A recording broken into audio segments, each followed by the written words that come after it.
आज हम बात करने वाला है कि स्वाधीन भारत में आजाद हिंद फौज और नेताजी का भूमिका क्या था। हम लोगों का पता है कि राष्ट्रपिता महात्मा गांधी और गांधी जी ने देश स्वाधीन में प्रथम भूमिका निभाई, लेकिन नहीं। हाँ, गांधी जी ने देश के लिए बहुत कुछ किया, लेकिन खून बहाकर देश स्वाधीन करने वालों को लोगों को याद ही नहीं है। आजाद हिंद फौज का दूसरा चरण तब प्रारंभ होता है जब सुभाष चंद्र बोस सिंगापुर गए। सुभाष चंद्र बोस ने 1941 में बर्लिन में इंडियन लीग की स्थापना की, किंतु जर्मनी ने उन्हें रूस प्रयोग करने के प्रयास किया। तब उनके सामने कठिनाई उत्पन्न हो गई और उन्होंने दक्षिण पूर्वी एशिया जाने का निश्चय किया। एक वर्ष बाद सुभाष चंद्र बोस पनडुब्बी द्वारा जर्मनी से जापानी नियंत्रण वाले सिंगापुर पहुंचे और पहुंचते ही जून 1943 में टोक्यो रेडियो से घोषणा की कि अंग्रेजों से ये आशा करना बिल्कुल व्यर्थ है कि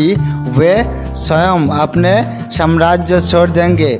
हमें भारत के भीतर व बाहर से स्वतंत्रता के लिए स्वयं संघर्ष करना होगा। इससे प्रफुल्लित होकर रासबिहारी बोस ने 4 जुलाई 1943 को 46 वर्षीय सुभाष को आजाद हिंद फौज का नेतृत्व सौंप दिया। 5 जुलाई 1943 को सिंगापुर के टाउन का हॉल के सामने सुप्रीम कमांड के रूप में नेताजी सुभाष चंद्र बोस जी ने सेना को संबोधित करते हुए दिल्ली चलो का नारा दिया और जापानी सेना के साथ मिलकर बर्मा सहित आजाद हिंद फौज रंगून यांगून से होते हुए थलमार्ग से भारत की ओर बढ़ती हुई 18 मार्च सन 1944 को कोहिमा और इम्फाल के भारतीय मैदान क्षेत्रों में पहुंच गई और ब्रिटिश व कॉमनवेल्थ सेना से जमकर मार्च लिया। बोस ने अपने अनुयायी को जय हिंद का अमर नारा दिया और 21 अक्टूबर 1943 में सुभाष चंद्र बोस ने आजाद हिंद फौज के सर्वोच्च सेनापति की हैसियत से सिंगापुर में स्वतंत्र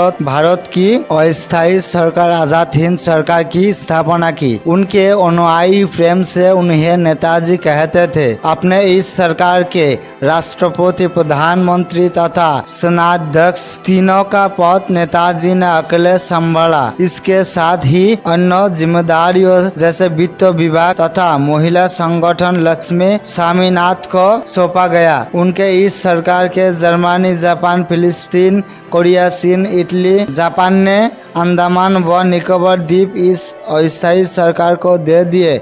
नेताजी उन द्वीपों में गए और उनका नया नामकरण किया। अंडमान का नया नाम शहीद द्वीप तथा निकोबार का स्वराज्य द्वीप रखा गया। 30 दिसंबर 1943 को इन द्वीपों पर स्वतंत्र भारत का ध्वज सिंगापुर एवं रंगून में आजाद हिंद फौज का मुख्यालय बनाया। 4 फरवरी 1944 को आजाद हिंद फौज ने अंग्रेज पर दोबारा भयंकर आक्रमण किया और कोहिमा, पलेल आदि कुछ भारतीय प्रदेश को अंग्रेज से मुक्त करा दिया। 6 जुलाई 1944 को उन्होंने रंगून रेडियो से महात्मा गांधी के नाम जारी एक प्रसारण में अपनी स्थिति स्पष्ट की और आजाद हिंद फौज द्वारा लड़ी जा रही इस निर्णायक लड़ाई की जीत के लिए उनकी शुभकामनाएं कायल हो चुका हूँ कि यदि हमें आजादी चाहिए तो हमें खून के दरिया से गुजरने को तैयार रहना चाहिए। अगर मुझे उम्मीद होती कि आजादी पाने का एक अर्थ मैंने जो कुछ किया है अपने देश के लिए किया है, विश्व में भारत की प्रतिष्ठा बढ़ाने के और भारत की स्वाधीनता के लक्ष्य के निकट पहुंचने के लिए किया है। भारत